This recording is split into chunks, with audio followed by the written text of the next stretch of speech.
स्वामी बल प्रधानंद जी महाराज, ग्वालियर से। रामकृष्ण, राधे राधे महाराज जी। महाराज जी, किसी अवतार को उनके जीवन काल में कैसे पहचाना जाए? सोई जाने जे देहु जनाई। अगर वो ना जनाना चाहे तो नहीं जान पाया। अपनी तरफ से पहचान हो ही नहीं सकती जब तक वो पहचान न करा दे। सोई जाने जे देहु जनाई। वो यदि अपने को जनाना चाहे तो जाना जा सकता है, अन्यथा वो जनाते हुए भी ऐसा भ्रम पैदा कर देते हैं कि वो जानने में नहीं आते। जैसे छठवें दिन भगवान श्री कृष्ण की छठी उत्सव में पूतना नाम की राक्षसी ऐसा दिव्य रूप धारण करके आती है कि यशोदा मैया तक की हिम्मत नहीं हुई पूछने की कि तुम कौन हो और कहां से आई हो। इतना सुंदर, इतना वैभव स्वरूप कि ऐसा लगा साक्षात लक्ष्मी जी अपने प्रीतम के दर्शन करने आई। और जब वो भगवान को गोद में लेती, 6 दिन के लाल जो है श्री कृष्ण चंद्र, और दुग्ध पान कराती है, तब भगवान उसके लगे हुए स्तनों में हलाहल विष को पीते हैं और उसके प्राणों को भी खींचते हैं। तब 6 कोश में 18 किलोमीटर में उसके शरीर का विस्तार होके गिरता, इतना भयानक रूप। मतलब पूरा का पूरा ब्रज ये जान जाए ये भगवान है, क्योंकि 6 दिन में ऐसी विशाल राक्षसी पूतना को मारा और हलाहल विष का कोई प्रभाव नहीं पड़ा। तो ये भगवान है। लेकिन तुरंत भगवान की विश्व मोहिनी माया ने, नहीं मेरा तो लाला है, ये तो भगवान के आशीष से बच गया, नहीं तो मेरा लाला है। वो कहीं जब पहचान करवाने की कोशिश भगवान ने स्वयं अपनी मुख खोलकर ब्रह्मांड दिखाना या गिरिराज जी उठाना, बहुत तरह से भागवतिक लीलाएं की, पर मोहिनी माया चट ऐसा अपना प्रभाव दिखा देते कि नहीं तो मेरा सखा है, ये तो मेरा यार है, ये तो मेरा लाला है। जब तक भगवान पहचान ना करवाना चाहे तब तक पहचान कर ही नहीं सकते आप भगवान की। राम जी का एक पूजा गृह में स्वरूप और एक अपने स्वरूप समीप देखना कौशल्या जी का, यहाँ वहां 2 बालक देखा, फिर देखा अनंत महिमा में भगवान, फिर वही भगवान कौआ रोटी लेने के लिए आता है और तो रो रहे हैं, भाग रहे पीछे। ऐसी उनकी लीलाएं होती हैं कि वो भगवान हैं, वही भगवान जिनके घर में इतना विशाल माखन का कुंड है, 9 लाख गौएं बाबा की है, तो वहां बाल्टियों में थोड़ी मक्खन दूध रखा है, कुंड में रखा है, पर ब्रजवासिनी गोपियों के घर का माखन। अगर वो पहचानना ना चाहे, आपको जनावे ना, तो आप उनके किसी भी बाहरी लक्षण से नहीं जान सकते। जहां जानने की कोशिश करेंगे मोहिनी माया आपको पर्दा। सोई जाने जे देव जनाई, जानत तुम्हें तुम्हें। जब वो अवतारी महापुरुष अपने को जना देते हैं तब वो जाना जाता है। वैसे बाहरी पहचान है, प्रकृति के आक्रमण से वो पूर्ण रूप से परे रहते हैं जो अवतार होते हैं। प्रकृति का आक्रमण शरीर पर, लेकिन मन पर नहीं। मन सच्चिदानंद स्वरूप निर्विकार स्थिति में रहते हैं। अवतारी भगवान के भक्तजन भी होते हैं, अवतारी भगवान भी होते हैं। भगवान के कई प्रकार के और होते, पर 2 अवतार पाए गए। एक तो भगवान का स्वयं विविध अवतार लेना, और एक भगवान के कारक पुरुषों का अवतार लेना। जो भगवान के ही स्वरूप हैं, भगवत प्राप्त हैं, वो अवतरित होते हैं हर द्वंद्व को सहकर। भक्ति की स्थापना, धर्म की स्थापना, उनको महान कष्ट दिया जाता है, पर वो कष्ट का उत्तर दंड से नहीं देते, सहन करके, अपने प्राणों का भी बलिदान करके वो धर्म की स्थापना करते हैं। वो भी अवतारी पुरुष होते हैं। भगवान के भक्तजन विविध प्रकार के कष्टों को सहकर धर्म की स्थापना करके अनंतर ध्यान हो जाते हैं। और एक होते हैं कि आकर शत्रुओं का विनाश करना, परित्राणाय साधूनाम विनाशाय च दुष्कृताम। वो भगवान का तेजमय अवतार, भगवान का महान महान बलशालियों का नाश करके धर्म की स्थापना करके जय घोष करते हुए अंतर ध्यान हो। 2 प्रकार के भगवान, वैसे तो कई रूप होते हैं भगवान के, पर प्राय 2। एक भक्त रूप जिसमें सहन करना, और एक वीर सैनिक स्वरूप भगवान का जिसमें आक्रमण करके विध्वंस कर देना और फिर अंतर ध्यान हो जाना। तो ऐसे भगवान के विविध अवतार, अगर वो पहचान ना करवावे। देखो दुर्योधन को सामने उपदेश कर रहे हैं, क्या वो जान पा रहा है भगवान है? विराट रूप दिखा रहे फिर भी नहीं जान पा रहा है। तो अवतार को जानना तो सिर्फ भगवान की कृपा से ही है हमारी समझ में, क्योंकि हमारी जो बुद्धि है वो सीप है और भगवान है वो समुद्र है। तो सीप में समुद्र नहीं आएगा, समुद्र में सीप चली जाएगी। हमारी बुद्धि सीप जैसी है थोड़ी, और भगवान की महिमा, गुरुजनों की महिमा समुद्र जैसी है। तो हमारी सीप से समुद्र नापा जा सकता है क्या? ऐसे ही हमारी बुद्धि से भगवत तत्व को नहीं पहचाना जा सकता। भगवत तत्व हमारी बुद्धि में आ सकता है, इसीलिए प्रार्थना की जाती है, इसीलिए उनके चरणों की शरण में रहा जाता है, इसीलिए उनका नाम जपा जाता है, वो हमें जना दें। और सही पूछो, ये सब अवतार ही है, ये भगवान का जीव अवतार है। सब रूपों में भगवान ही तो है, दूसरा कोई है क्या? मत्ता परतरम नान्यत किंचिदस्ति धनंजय, मेरे सिवा कुछ और ही नहीं। ये भगवान का जीवा अवतार है। भगवान जड़ चैतन्य रूप में वही विराजमान। देखो गोस्वामी तुलसीदास जी कह रहे, जड़ चेतन जग जीव जत सकल राम मैं जानी। जड़ चैतन्य सब में राम रमा हुआ है। सब संतों ने, सब महंतों ने, सब महापुरुषों ने यही अनुभव किया। तो भगवान के सिवा तो कुछ है नहीं, हम कहाँ जान पा रहे? नहीं जान पा रहे। फिर इसी को जनाने के लिए गुरु रूप में आते हैं, गुरुवाणी रूप में वही तो परिचय दे रहे हैं। तो यही जनाने के लिए संत वाणी के रूप में, वही प्रकट रूप से। अगर वो ना जनावे तो कोई ना जान पावे, वही जनाते तभी वो जान पाता है कि हमारे हृदय में ही वो परमात्मा विराजमान है। और सही पूछो तो हमारे हृदय कहना माया है, वो परमात्मा ही परमात्मा विराजमान है। आप समझ रहे महाराज जी? अपनी कोई चेष्टा काम नहीं कर सकती, उनकी कृपा काम करती है। वो हमारे मन बुद्धि में आके बैठ के जना देते तो ज्ञान हो जाता है, हमारी मन बुद्धि वहां तक नहीं पहुंच सकती। राम अतर्क बुद्धि मन वानी, मत हमारे या सुनो भवानी। भगवान शंकर कहते हैं कि बुद्धि की और मन की पहुंच से परे है वो परमात्मा, क्योंकि वो परमात्मा मन बुद्धि को पावर देता है, वो प्रकाश देता है। वो मन बुद्धि वहां नहीं पहुंच सकते। वो परमात्मा को जो हम प्रार्थना करते हैं, आराधना करते हैं, तो हमारे मन बुद्धि में आकर प्रकाशित हो जाता है। मन बुद्धि वहां नहीं पहुंच पाते, इसलिए कृपा ही हुई ना कि हमारी मन बुद्धि में आकर प्रभु अपना ज्ञान, अपना प्रेम देकर चले गए। तो ये बात समझना है कि कृपा से भगवान को पहचाना जा सकता है।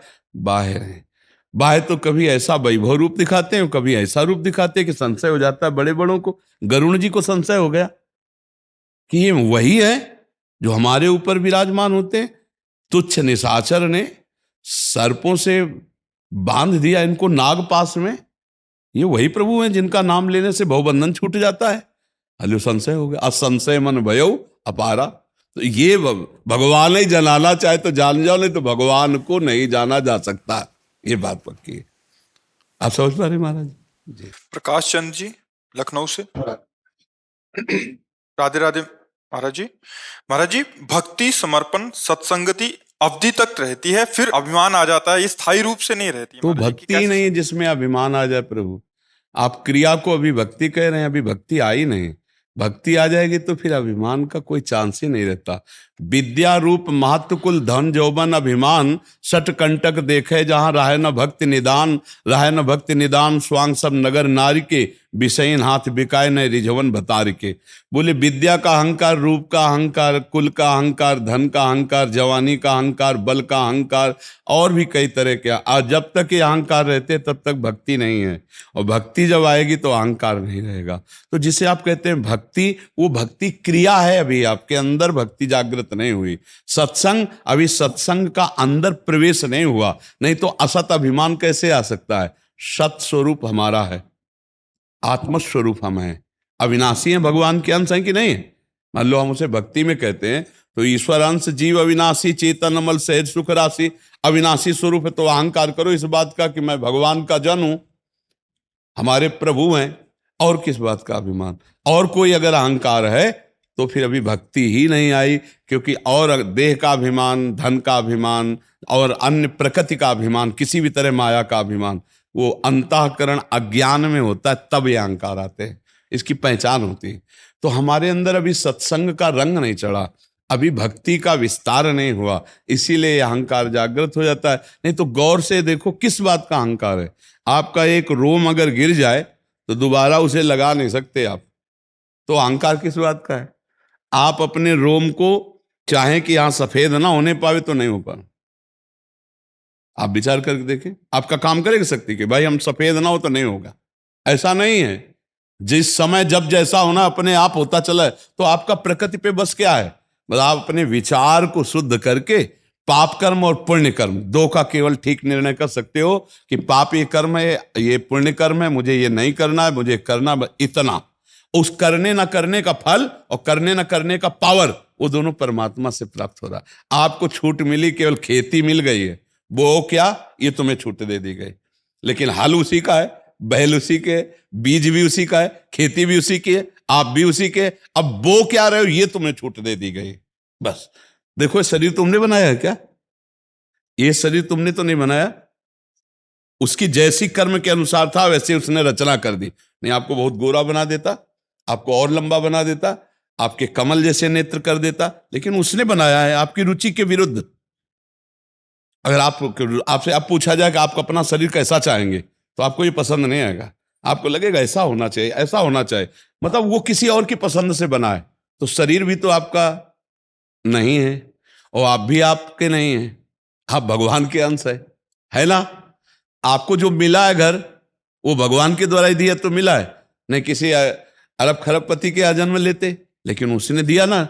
जहां जन्म दिया ना, जितना धन दिया ना उसी ने दिया ना, जितना बुद्धि दिया उसी ने दिया ना। अब आपके पास है क्या जिस पे अभिमान करे? ऑपरेशन करके देखो अगर, तो आपके पास कुछ नहीं है कि कोरा अभिमान, केवल अज्ञान से है। क्या है अपने पास बोलो? हम एक श्वास भी एक्स्ट्रा में नहीं ले सकते। अगर अभी श्वास खत्म हो जाए तो हमारी हिम्मत नहीं कि हम ऐसे कर सकें, वहीं खत्म हो जाए। एक कवल भी पूरा नीचे नहीं लील पाएंगे। अगर समय खत्म हो जाए तो मुंह का मुंह से बाहर निकल जाएगा, अंदर नहीं जा पाएगा। ये हमें किस बात का अभिमान करें हम? अगर ज्ञान से देखो तो किस बात का अभिमान करें? जैसा स्वामी चला रहा है वैसे ही हम चल रहे हैं। जैसे वो हाथ में रिमोट हो और खिलौनों के जैसे चलावे वैसे हम चल रहे हैं। मम माया, भगवान की जो माया, यंत्रारूणानि मम माया, भगवान की माया रूपी खिलौने हम हैं। किस बात का अभिमान करें? क्यों भाई, हम आपसे पूछते हैं किस बात का अभिमान जागृत होता है? आप दोनों बताओ। हम लोगों की सेवा प्रशासनिक सेवा रही, तो जैसे कभी कभी आता क्या, ये हमने किया, ये हमने किया, ये आपके, ये तो सब ईश्वरीय है। ये भाव स्थायी रूप से अंदर आए कि हमने कुछ नहीं किया, जो कुछ किया ईश्वर ने किया, गुरु ने किया। तो जब तक सत्संगति में रहते हैं प्रभु, तब तक तो वो हावी रहता है। हाँ, फिर बाहर जाते हैं, फिर क्योंकि अभी अभी अविद्या का नाश नहीं हुआ ना।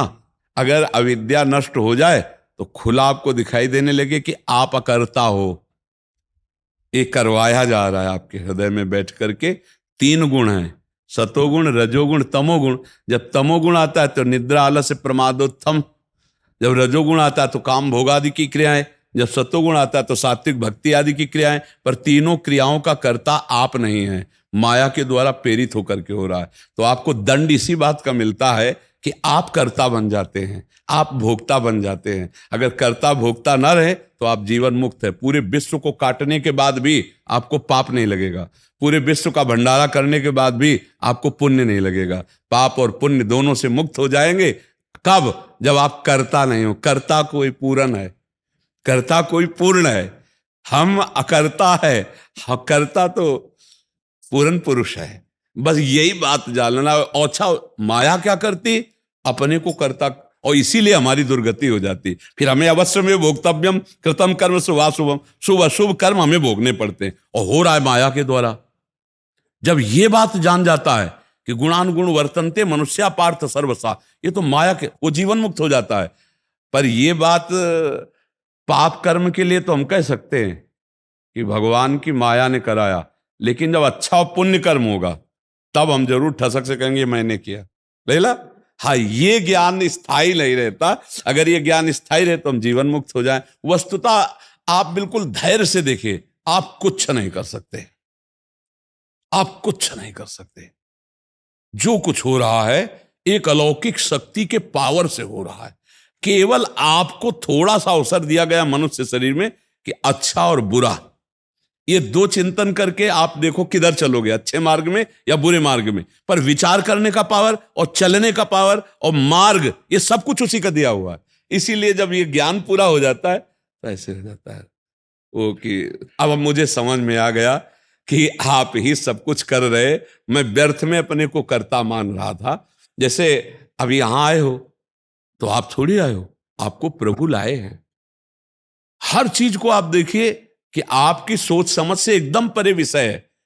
आपकी सोच समझ भी उसी लिए दी है। ये जब धैर्यपूर्वक विचार करते थे एकदम खाली हो जाते हैं। लगता है व्यर्थ में यार अहंकार कर रहे, सारा खेल उसी का हो रहा है, वही सब कुछ कर रहा है, वही परमात्मा का।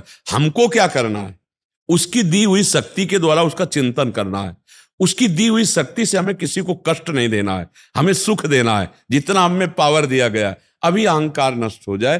अहंकार नष्ट होने से ही भगवत साक्षात्कार होता है। और बीच बीच में स्फुरित हो रहा है, आप पकड़ रहे हो, बड़ी भारी कृपा है आपके ऊपर कि कम से कम आप अपने दुश्मन को दुश्मन तो देख पा रहे हो अंदर के।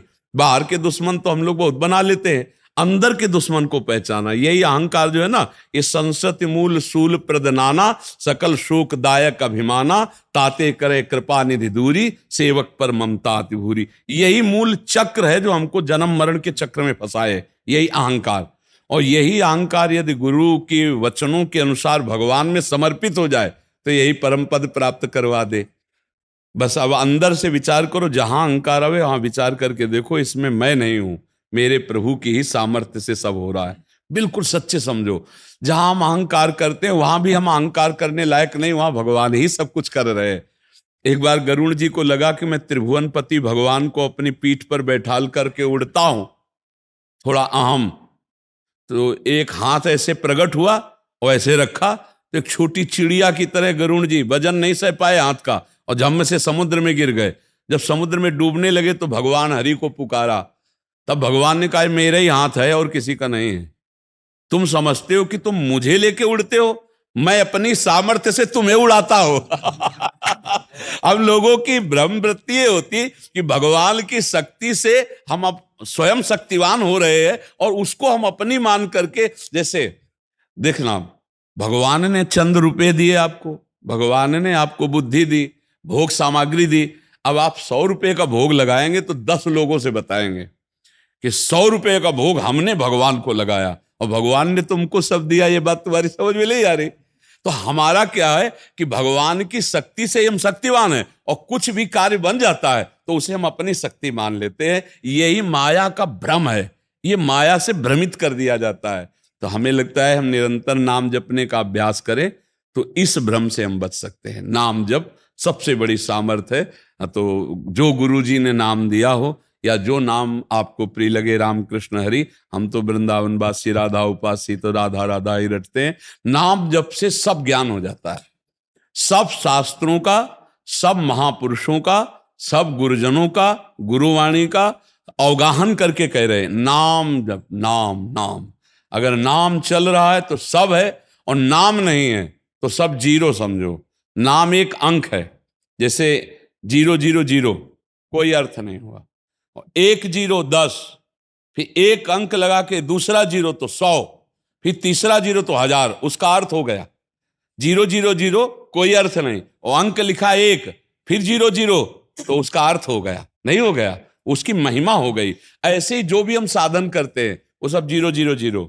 और अगर नाम चल रहा है तो 1 है, अब 00 अर्थ बढ़ गया, अब साधन का अर्थ बढ़ गया। आप हल जोतते हो, आप राष्ट्र सेवा में हो, व्यापारी हो, आप जो भी हो, नाम जब करते हुए कर रहे हो वो सब भगवत प्राप्ति का हेतु हो जाएगा। इसलिए हमारी प्रार्थना रहती, नाम जप करो, शुद्ध ज्ञान आ जाएगा, परम पवित्र हो जाओगे। कहीं ना कहीं नाम जप हो रहा है, अगर नाम जप ना होता तो आप ये पकड़ ना पाते कि ये अहंकार कभी कभी स्फुरित हो जाता है, कभी कभी सत्संगत से हट करके ये अहम स्थिति आ जाती है। बहुत सूक्ष्म विचार है। इसका मतलब आपका भजन होता है, और बढ़ाओ भजन, जिससे समय ही न मिले अहंकार को आने का।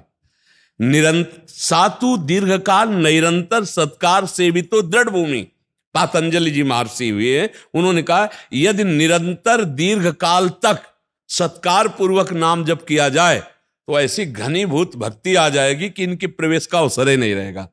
पोलाई होती तब दुश्मन प्रवेश करता है, तो काम क्रोध लोभ अहंकार ये तब प्रवेश करते जब हमारी भक्ति में पोलापन होता है। और अगर घनीभूत ठोस भक्ति हो तो उसमें प्रवेश नहीं करेंगे। तो सातु दीर्घकाल निरंतर सत्कार सेवितो दृढ़ भूमि, जो दीर्घ काल तक, बहुत लंबे समय तक निरंतर आदर के सहित गुरुमुख गुरु प्रदत्त नाम निरंतर जपता है, वो दृढ़ हो जाता है, उसे कोई परास्त नहीं कर पाता। खूब नाम जप करो तो, और जब अहंकार आवे तब भगवान से पुकारो कि प्रभु देख लो, ये बेमतलब में हमको फंसा रहा है, नाथ मुझे इस अहंकार से मुक्त करो, वो दूर कर देंगे।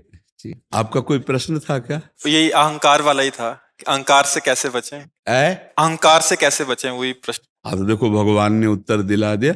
और अहंकार, एक हम सरल उपाय बता रहे हैं कि बिना गुरु की शरण में गए अहंकार नष्ट नहीं होता। और जब हम गुरु की शरण में चले जाते हैं तो मेरा अहंकार बनना ठीक नहीं है, क्योंकि सब गुरुदेव करा रहे हैं। हम किस बात का अहंकार करें? आपके अंदर जो ज्ञान है वो गुरु प्रदत्त है, आपके अंदर जो बल है वो गुरु प्रदत्त है। गुरु और ब्रह्म भगवान दो थोड़ी, एक ही है। तो हम अहंकार अज्ञान की धरा में करते हैं। हम अहंकार क्यों करें?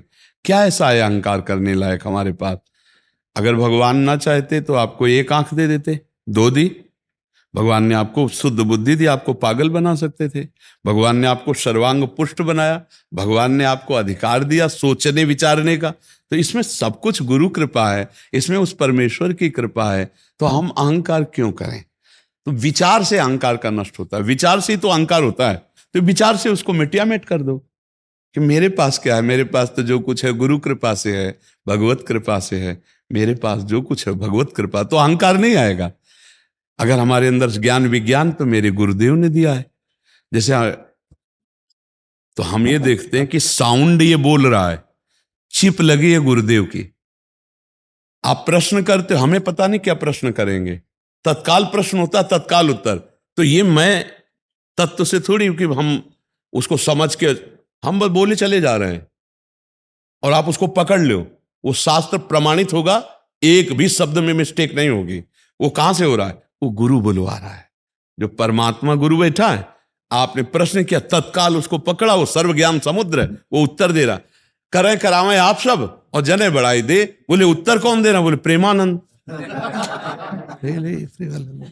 तो ये बात असलियत में जब समझ में आ जाएगी तो अहंकार नहीं आएगा, और जब तक बात समझ में नहीं आएगी तो फिर अहंकार छोटी छोटी क्रियाओं में हो जाता है। तो इसलिए अहंकार का समर्पण गुरु शरण में होता है। गुरुदेव की शरण में हो जाए, अपने गुरुओं की शरण में रहे और गुरुवाणी का स्वाध्याय करे। गुरुवाणी का गायन तो करते ही होगे, फिर अहंकार कैसे आ सकता है?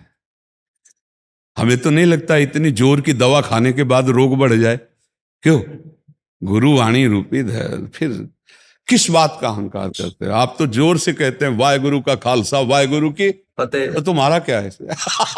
बता, इसमें तुम्हारा क्या है? पहली लाइन है, पहली लाइन ही लिखी। वहां पहली लाइन ही उत्तर है इनका, पहली लाइन ही उत्तर है। अगर आप वाहेगुरु के हो तो वाहेगुरु कहते हुए भीषण कष्टों को सहते हुए मुस्कुराते हुए चलें उस मार्ग के पति को आप। वाह धन्य है गुरु, तेरा किया मीठा लागे। भीषण भीषण यातना में भी वाह गुरु वाह गुरु वाह गुरु वाह गुरु। तो जब हम गुरु के हैं और उनकी वाह वाह है और उन्हीं से फतेह है, तो मेरा क्या? वाह गुरु का खालसा, सारा वैभव वाह गुरु का। खालसा माने तब परमेश्वर का संपूर्ण वैभव। वाहेगुरु का ही तो वैभव, स्थूल सूक्ष्म कारण तीनों लोक अखिल ब्रह्मांड सब वाहेगुरु कहता है। वाहेगुरु का खालसा, तो उन्हीं की शरण में होते वाहेगुरु की फतेह। तो मेरा क्या उसमें है? हमको तो बोलना है वाहेगुरु का खालसा वाहेगुरु की फतेह। क्यों भाई, कोई इसमें संशय जी? वंशु जी ऑस्ट्रेलिया से। राधे राधे महाराज जी। राधे राधे महाराज जी। गुरुदेव, भक्ति और प्रपत्ति लिखा है इन्होंने, में क्या अंतर है? देखो, प्रपत्ति का मतलब है शरणागति और भक्ति का मतलब शरणागति की परिपक्व अवस्था। और परिपक्व अवस्था का स्वरूप है प्रेम लक्षणा भक्ति, अपने आराध्य के प्रेम में डूब जाना। प्रेम का स्वरूप है नयनन पिय मूरति बसे, तेहि रस रहे समाए। ये लक्षण सुनि प्रेम के और न कछु सुहाए, और न कछु सुहाए। फिरे अपने रस मातो कुटुंब देह ते जाए, छूट सब ही विधि नातो। जहां जहां पिय की बात सुने, खोजत तिन गैनन। हित ध्रुव छिन छिन ले प्रेम जल, भरी भरी नैनन। रूप छके घूमत रहे, तन को तनिक न भान। नारायण दृग जल बहे, यह प्रेम पहचान। अपने प्यारे की याद में मस्त, न शरीर की सुधि न भोग की न लोक की कोई सुधि नहीं।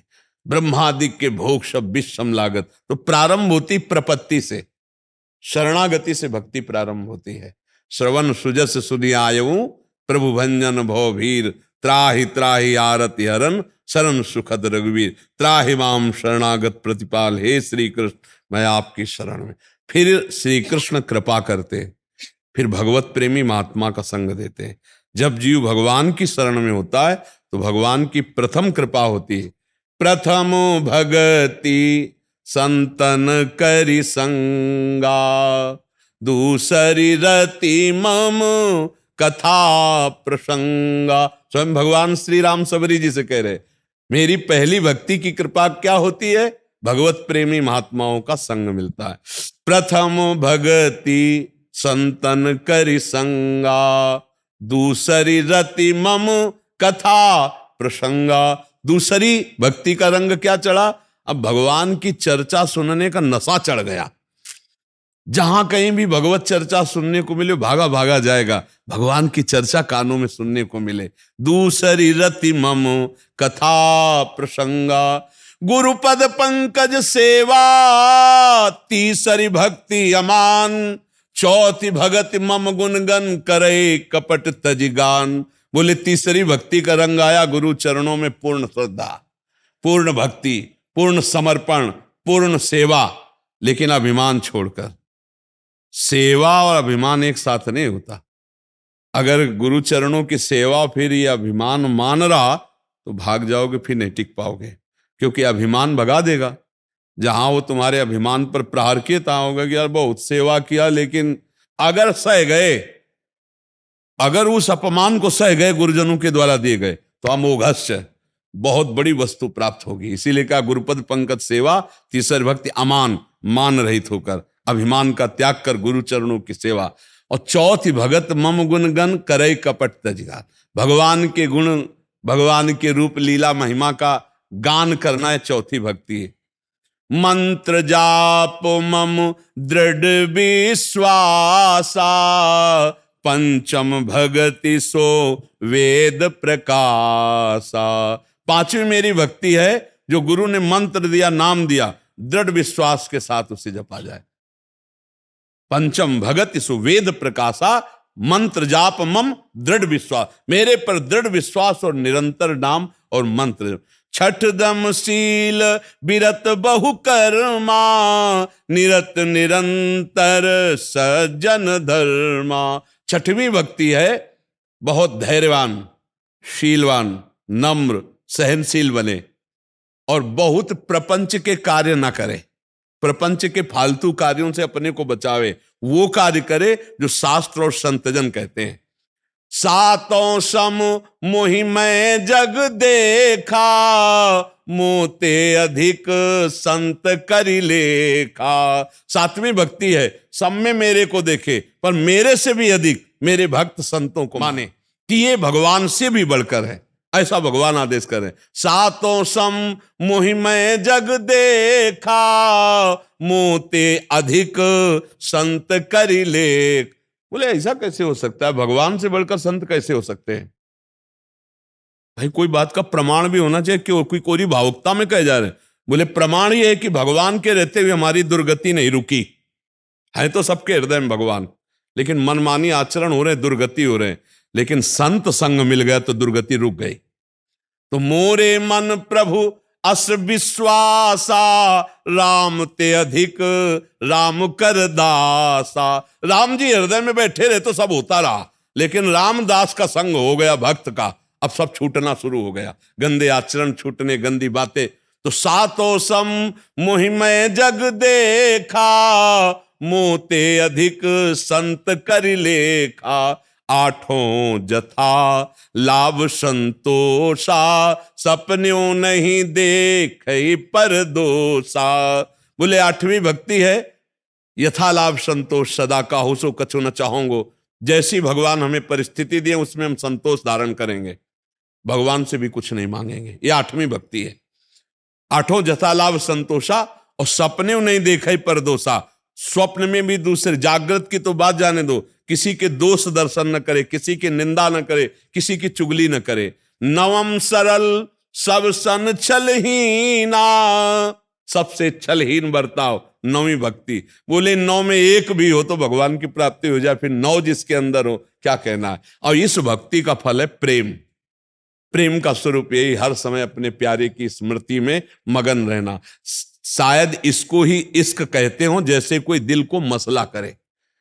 पूज्य भाई जी हनुमान प्रसाद पोद्दार जी ने प्रेम दर्शन नामक ग्रंथ में लिखा, इश्क उर्दू भाषा में, हिंदी भाषा में उसे प्रेम कहते हैं, उसी को उर्दू भाषा कि शायद इसको ही प्रेम कहते हो, जैसे दिल को कोई मसला करे। अपने प्यारे की याद में एक अद्भुत पीड़ा, हा किशोरी हा लाडली कब मिलोगी, हा प्रभु कब मिलोगे, और अंदर ही अंदर वो रो रहा है, प्रार्थना। ये प्रेम का लग, कुछ अच्छा नहीं लग रहा, दिन रात उसके लिए एक समान हो रहे हैं, नहीं खान पान ते भावे है, नहीं कोमल वसन सुहावे है, सब विषय लगे ते खारा है, हरि आशिक का मग न्यारा है। वो संसार का आशिक नहीं, वो भगवान का आशिक है, इसलिए खान पान नहीं भावे है, कुछ अच्छा नहीं लगता, वो सच्चिदानंद सुख में निमग्न। तो प्रपत्ति माने शरणागति, नवधा भक्ति, और इसके बाद प्रेम लक्षणा भक्ति, फिर तो सिद्ध पुरुष हो जाता है।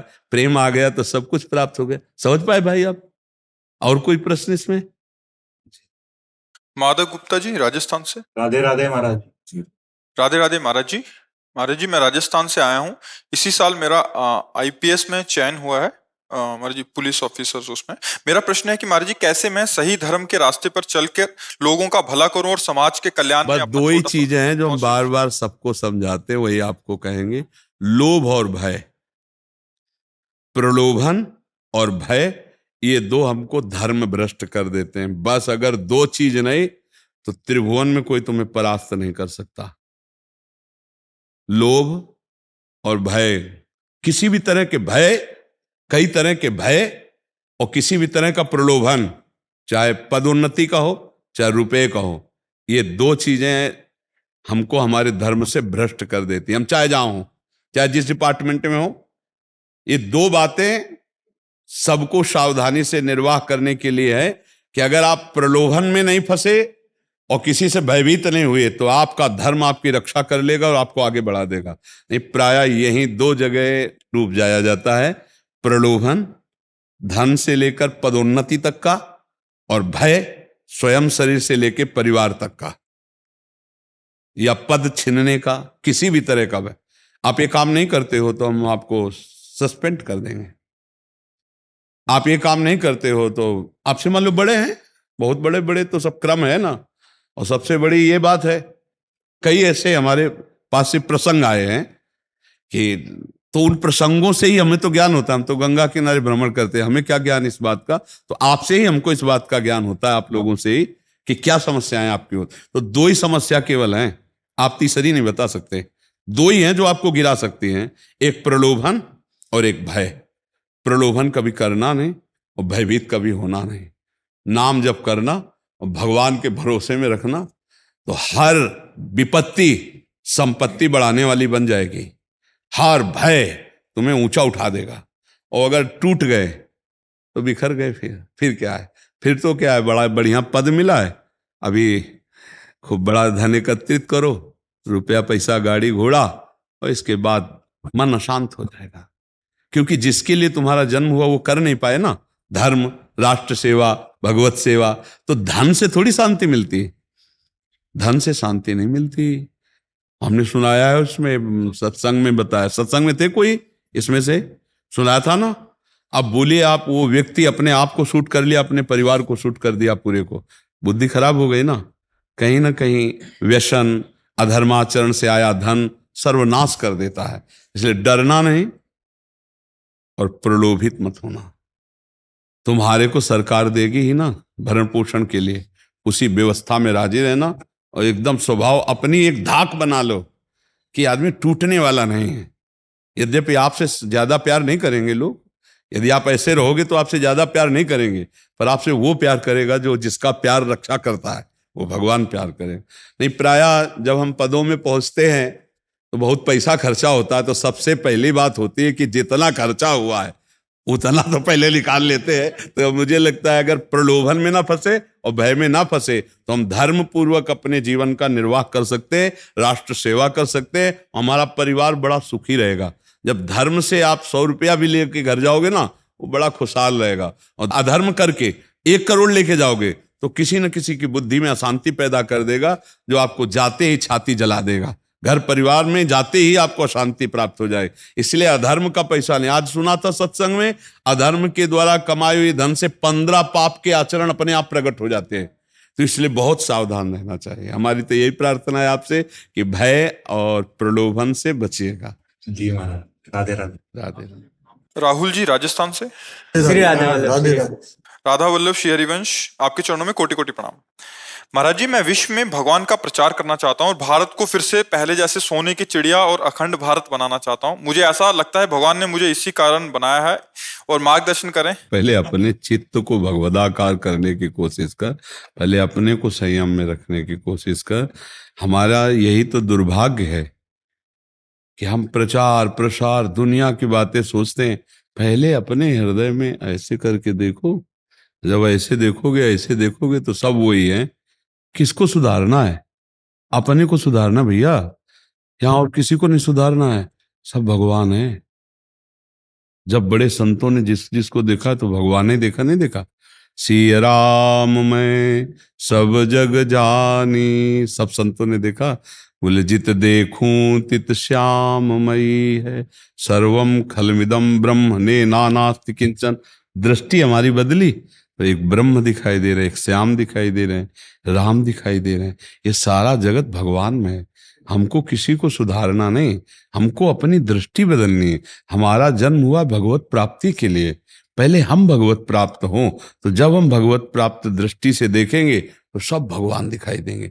बहुनाम जन्मनावंते ज्ञानवान माम प्रपद्यते वासुदेवा सर्वमित सा महात्मा सुदुर्लभा। भगवान कह रहे हैं बहुत जन्मों की साधनाओं के बाद ये अनुभव होता है कि सब कोई भगवान है। ऐसा भाव रखना चाहिए। अभी क्या बच्चा, तुम गलत नहीं सोच रहे हो, पर उस सोच दृष्टि में नहीं हो। उसके लिए जो पावर चाहिए वो भगवत प्राप्त महापुरुषों में होता है। तो पहले लौटो, पहले अपना सुधार करो, पहले अपने को भगवत प्राप्त कराओ, पहले अपने विचारों को स्वर्णिम करो, तब बात बनेगी। दूसरा कोई नहीं है, दूसरों न कोई। एक प्रभु के सिवा बच्चा दूसरा कोई नहीं है।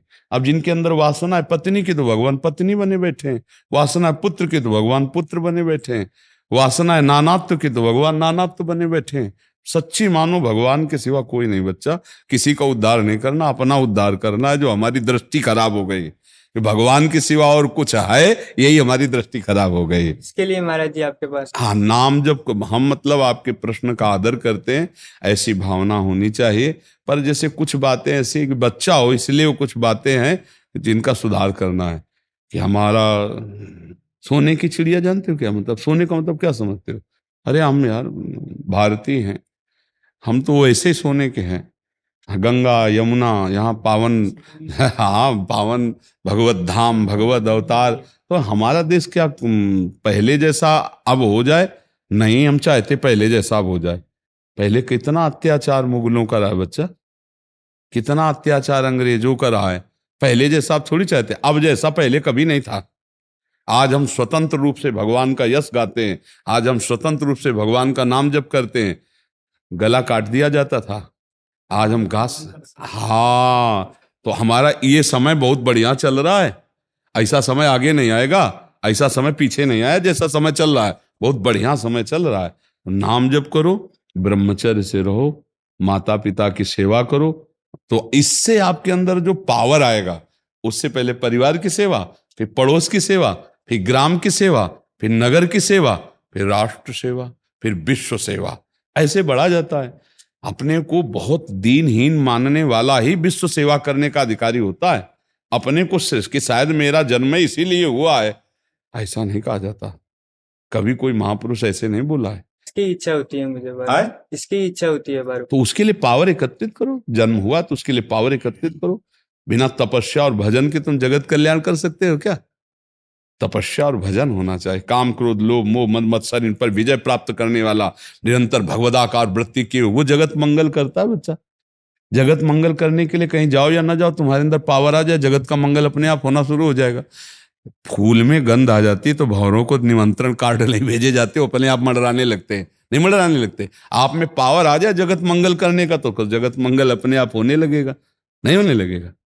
क्यों बच्चा? तो ब्रह्मचर्य से रहो, नाम जप करो, माता पिता की सेवा करो और अच्छे से पढ़ो। पढ़ाई लिखाई भी भजन है, वो बहुत ग्रेजुएट बनो, तब आप समझोगे हमारे राष्ट्र का संविधान क्या है, हम अपने राष्ट्र की सेवा कैसे कर सकते हैं।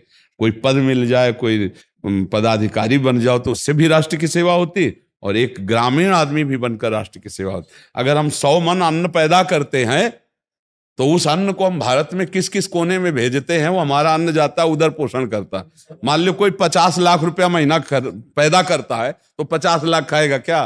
खाएगा तो रोटी दाल ही। तो पैदा 100 मन अन्न किया किसान ने, तो जनता को दिया भारत की, तो गया तो पेट भरा ना, हमारे समाज की सेवा हो रही। और भगवान का अवतार भी हुआ तो पूरा निशाचरों का नाश नहीं हो पाया। आज भी है निशाचर। निशाचर की परिभाषा क्या होती है? मां नहीं मातु पिता नहीं देवा, साधुन ते करुआवे सेवा, जिनके ई आचरण भवानी, ते निश्चर समझानहु प्राण। माता पिता संत महात्मा भगवत विग्रह सबका अपमान जो कर रहे, तो देखो ये जो मदिरा पीते हैं, मांस खाते हैं, माता पिता को मारते पीटते हैं, भगवान की निंदा करते हैं, ये मनुष्य रूप में राक्षस ही तो हैं, और कौन है? पराई बहन बेटी को कैसे राक्षसों की तरह नोच नोच कर मार डालते हैं, ये सब क्या है? राक्षस ही तो हैं, राक्षस ही हैं। तो ये मनुष्य रूप में जो राक्षसी भाव आ गया है, तो इसका त्याग कराने के लिए अध्यात्म ही है। तो अध्यात्म का प्रचार नहीं किया जाता, अध्यात्म का प्रसार किया जाता है। जब हम अध्यात्म में जैसे हम इत्र लगा लिया, अब खुशबू अपने आप सबको फैल जाएगी, नहीं फैल जाएगी जो हमारे समीप आएगा। तो पहले हम भागवतिक बने, पहले हम जितेंद्री बने, पहले हम सत्यवान बने, तब हमारा पावर काम करेगा। ऐसे प्रचार तो बहुत किया जा रहा है, लेकिन प्रसार नहीं है प्रचार करने वाले में। तो प्रसार ना होने के कारण प्रचार सही नहीं हो पाएगा, खुद पावर नहीं। हाँ, अगर वो हमारे अंदर खुद बात है, जो हम कह रहे हैं वही हमारे अंदर है, तो तुम्हारे अंदर वो बात सवार हो जाएगी, तुम्हारा मंगल कर देगी। पर धन्यवाद है कि आप हमारे राष्ट्र और जनता के लिए ऐसा चाहते हैं, पर बहुत पहले अपने सुधार में लगो, तब बात बनेगी। पहले अपने को तैयार। दूसरे को काटने लायक तलवार तब बनती है जब पूरे घन से पिट पिट करके और फिर आग में रखा जाता है और फिर पीटा जाता है, और उतने पे भी बख्शा नहीं गया, फिर उसे घिसा जाता है, और जब धार आई तब कटने लायक होती है। तो इस माया का बंधन काटने के लिए पहले पिटना पड़ेगा तुम्हें। काम क्रोध लोभ मोह मद मत्सर, इनकी मार को सहो। यमहीन व्यथ्यन्ते ते पुरुषम पुरुषर सब सम दुखा सुखाधीरम स्वमृतत्वाय कल्पते। और तप करो, संसार को सुख देने के लिए तप के द्वारा सुख प्रदान किया जाता है। तो तपस्या करो, नाम जप करो। क्या तप करूं मैं? क्या तप? वाणी से सत्य बोलो, ब्रह्मचर्य का पालन। तप का मतलब समझते हो? आए हुए अंदर वेग को सह जाना तप कहा जाता है। बाहरी आग में तपना तप नहीं है, लेकिन कामाग्नि में काम के वेग को सह जाओ, क्रोध के वेग को सह जाओ, लोभ के वेग को, मोह के, मद को, अहंकार के, यही सब वेगों को सहना है। रोज सत्संग सुनो, नाम जप करो, माता पिता के चरणों में माथा रख के प्रणाम करो, और रोज उनके कपड़ा धो। जो स्नान के बाद कपड़ा धोते हो, कभी माता पिता को माथा रख के प्रणाम करते हो? है? बहुत धीरे बोले हो इसमें। करता हूं महाराज। जब अपने माता पिता के कपड़ा नहीं धो सकते हम, तो राष्ट्र सेवा क्या कर पाएंगे? हमारी बात समझना। हम एक माता पिता को प्रसन्न नहीं कर पा रहे तो राष्ट्र को क्या कर पाएंगे? हम राष्ट्र का प्रतीक अपने पहले माता पिता को प्रसन्न करें। हमारा राष्ट्र पहले उतने में आवे घर में। पहले हम अपने घर में देखें, हम अपने भाई से बर्ताव कैसे करते हैं, अपने माता से बर्ताव कैसे, अपने पिता से। पहले घर को संतुष्ट, वही हम शुरू किया था। पहले अपने को संतुष्ट, घर को संतुष्ट, फिर परिवार को, फिर मोहल्ले को, फिर ग्राम को, फिर नगर को, फिर प्रदेश को, फिर देश को, फिर विश्व को। हमारे अंदर सामर्थ्य आ जाएगी। जगत मंगल करने वाला सातरत सातरत सा लोकांत तारयति। अपने भगवान मानो माता पिता को, रोज माथा रख के प्रणाम करो, उनसे प्रार्थना करो। कि सत्संग में गए थे तो उन्होंने कहा था माता पिता कपड़ा धोएं, तो हमें टाइम लगेगा, हम दोनों टाइम तुम्हारे कपड़े धोएंगे आज से। देखना इसका जो कपड़े के छींटे धोने से पड़ेंगे, गंगा जी से भी ज्यादा पावन हो जाओगे। माता पिता के चरणों का जो चरणामृत पीते हैं, जो माता पिता के चरणों की आराधना करते, तो भगवान ही माता पिता, विठ्ठल भगवान माता पिता की सेवा से आए थे। हाँ, तो इसलिए हमें लगता है बच्चा पहले यहाँ से शुरू करो, फिर राष्ट्र की सेवा में पहुंच जाना। और ये सब बातें बनाना छोड़ो, सोने की चिड़िया और चांदी की चिड़िया। हमारा भारत सोने की चिड़िया रुपया पैसा से नहीं था, धर्म धर्म हमारा धर्म प्रधान देश है। सोने की चिड़िया हमारे धर्म का, हाँ आज उड़ रही है हमारे सोने की चिड़िया, क्योंकि आप लोग धर्म भ्रष्ट हो रहे हो। नए नए बच्चे, बॉयफ्रेंड गर्लफ्रेंड और नशेबाजी, तो अब आगे की पीढ़ी हमारी खतरे में है। इस बात से हम चिंतित हैं। और हमारी सोने की चिड़िया कभी उड़ने वाली नहीं है। ये धर्म क्षेत्र है, धर्म क्षेत्र ही बना रहेगा। विश्व यहाँ आकर के धर्म की शिक्षा लेता है, विश्व यहाँ आकर जीवन मुक्त होने की शिक्षा लेता है। नहीं, जीवन मुक्त का सिद्धांत विश्व में कहीं नहीं। स्वर्ग और नर्क की चर्चा तो हो सकती है, लेकिन जीवन मुक्त भगवत प्राप्ति इसकी चर्चा कहीं नहीं है। तो इसलिए खूब ये तो प्रसन्न रहो कि भारत था, है और रहेगा, उसको कोई लूट नहीं सकता। और भारत लुटवाना चाहता है, लूटो। हमारे धर्म को, हमारे महामहिम स्वरूप को जानो कि हमारा धर्म क्या है, हमारी भगवत प्राप्ति के रहस्य को जानो। भारत तो जा जाके लुटा रहा है, अपने ज्ञान को लुटा रहा है, अपने अनुभवों को लुटा रहा है। बड़े बड़े ब्रह्म ऋषि महात्मा लोग जा करके, बड़े बड़े संत बाहर जान के सनातन का एकदम हाँ, तो इसलिए विवेकानंद जी रहे, कितनी छोटी सी आयु रही, उन्होंने अपने धर्म को कितना मजबूत, बिल्कुल बिल्कुल, उन्होंने ऐसा तो नहीं, धर्म को मजबूत, बिल्कुल। तो धर्म ही सोने की चिड़िया है। हमारा देश की प्रधानता धर्म की है, धर्म प्रधान देश है, जहां सती और यति, ये कहीं विश्व में कहीं सती मिलने वाली नहीं, ये भारत ही में होते हैं। और ऐसे यति जितेंद्री ये भारत में पाए जाएंगे। सती और यतियों का महान देश, जहाँ गंगा यमुना नदी रूप में, जहाँ भगवान अवतार लेते भगवान के धाम, और जहाँ ब्रह्म ऋषि महात्मा जितेंद्री होकर, मनोनिग्रही होकर भगवत तत्व का अनुभव करने वाले, ऐसे आपको कहीं नहीं मिलेंगे। हाँ, ये जो स्वरूप है, ये हाँ, यहाँ जो धर्म का स्वरूप है उसको समझना। तो धर्म को बच्चा धारण करो, यही जीवन का। महाराज जी, ये मुझे लगता है ये तभी संभव होगा जब भारत में फिर से गुरुकुल की स्थापना होगी। बच्चा, गुरुकुल की स्थापना एक तरह से संभव भी हो सकती है, लेकिन भारत तभी सुधरेगा जब हम स्वयं सुधरना चाहें। हमारी जन सुधारने की बात नहीं ज्यादा रहती, हमें रहती हम एक एक करके सुधरें। देखो, आप कहो कि वो सुधर जाए, आप कहे आप सुधर जाओ, नहीं, हम कह रहे हैं हम सुधरें। आप सुधरो, आप सुधरो, आप सुधरो। 4 सुधरे ना तो 40 सुधरेंगे, 40 सुधरेंगे ना तो 400 सुधर जाएंगे। बात हमारी यही, क्रम बाई क्रम हमारे सब सुधर जाएंगे, लेकिन हम सुधरना शुरू करें। हमारे 100 बच्चे अगर जवान सुधर जाएं तो 1000 को सुधार देंगे। लेकिन हम लोग क्या करते हैं, हमारा एक स्वभाव बन गया दूसरे को उपदेश देना, दूसरे का सुधार देखना। हम जैसे हैं तैसे, बुरे करें तो करने दो, तुम्हारा सुधार हो, ऐसा कभी नहीं हो सकता। पहले हम अपना सुधार करें, तब दूसरे का सुधार होगा। तो हम अपना कल्याण का पहले मार्ग चयन करें। नहीं, मैं दूसरों का सुधार चाहते नहीं, पहले मेरा सुधार चाहता हूँ, इसीलिए मैं आपके पास आया हूँ कि आप मुझे मार्गदर्शन दीजिए। तो नाम जप करो, माता पिता की सेवा करो और पढ़ाई पढ़ो। शास्त्रों का ज्ञान होना चाहिए, धर्म शास्त्रों का और आधुनिक शास्त्रों का भी, दोनों का ज्ञान होना चाहिए। आधुनिक शास्त्र जो अभी पढ़ाई वर्तमान की है, और धर्म शास्त्र, दोनों का डट के स्वाध्याय करो और दंड बैठक मारो, व्यायाम प्राणायाम करो। भाई, देश रक्षा के लिए शरीर भी पुष्ट होना चाहिए। अब एकदम पतले दुबले हो तो फिर ऐसा भी नहीं होना चाहिए, थोड़ा जोशीला शरीर होना चाहिए। देश, बहुत बड़े देश की संभाल की बात है भारत की। अब तुम दंड बैठक मारते हो? कभी कभी मारता हूँ। कभी कभी वाला देश रक्षा लेंगे। अनुशासन में नहीं रह पाता, अनुशासन में नहीं रह पाता। मतलब तुम देश को कैसे सोने की चिड़िया बनाओगे? इसीलिए तो हम कहा यार तुम पहले से जी।